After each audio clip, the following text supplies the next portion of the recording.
Dude, the more of these Age of Apocalypse books I get out of the 75-cent bin, which I think is going to become the dollar bin pretty soon for free, the more I realize I didn't read that much of the Age of Apocalypse stuff, man. This was a bad kind of time period in my existence. Can I get like the copyright notice? 1995, yeah. At that point in time, I didn't have money for comic books because they got expensive. Like that's the thing. When comic books were like a buck or 75 cents, like it was a pretty easy pickup.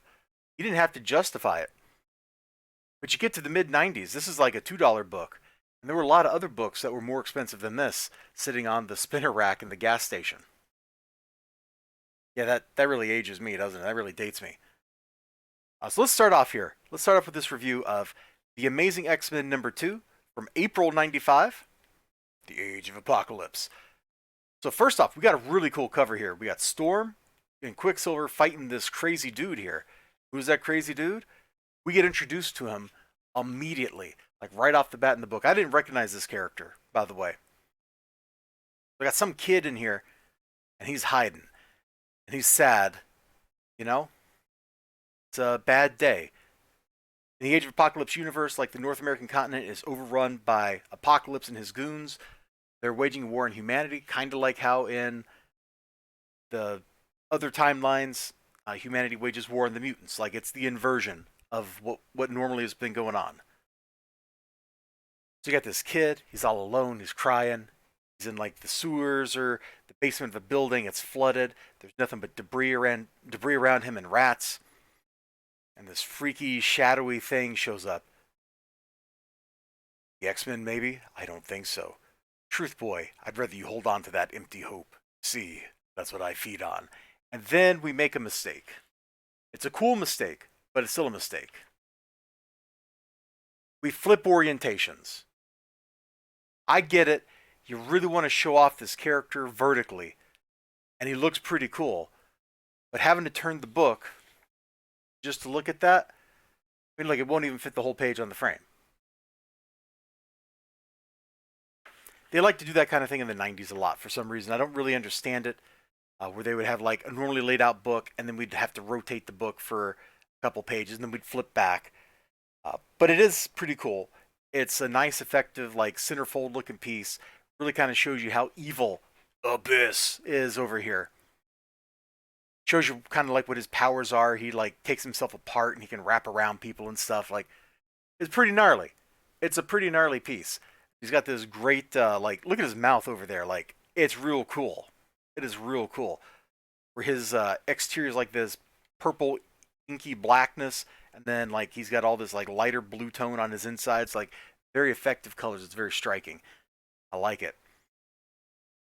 The pencils in this book, the line art, I should just say. Let me just call it the line art because I don't know how much of it I can give credit to Andy Kubert, the penciler, and how much credit I need to give to Matt Ryan, the inker, but they did a great job making this book look good.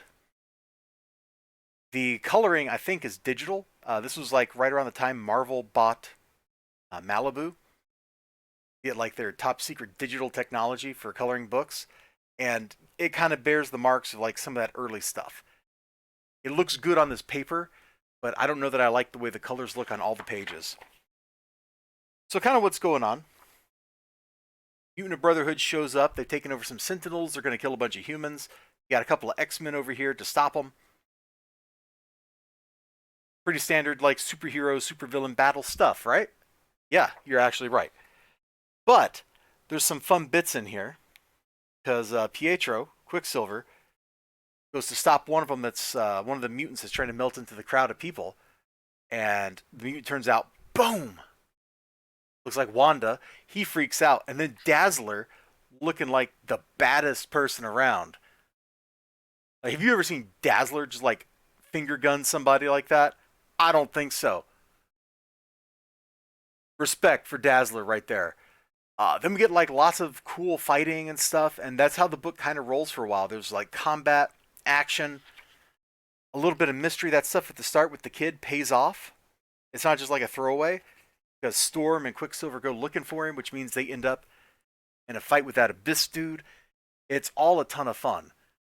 like not being super familiar with the Age of Apocalypse stuff, encountering a lot of this material for the first time, I keep being pleasantly surprised by what I'm seeing here. And I think if you want to take a trip back 25 years or so, you might just enjoy this material too, because it's pretty cool. That's all I got to say. I had a good time with this, and the only weak spot, like if you can say there's a weak spot, the weakest spot is probably the coloring. And I don't even blame the colorist. I blame the technology at the time. It just wasn't really up to the task of making it look really good on this kind of paper, because you get these very simple gradients like in this background here, which I guess is still better than what they would have done in the old school days, right? Because they would have just like filled this whole thing in with like this solid red or this orange or something, and they would have just called it done. So I don't know. Maybe that isn't even a complaint. Maybe that's not even a complaint. You all take care of yourself. Bye bye.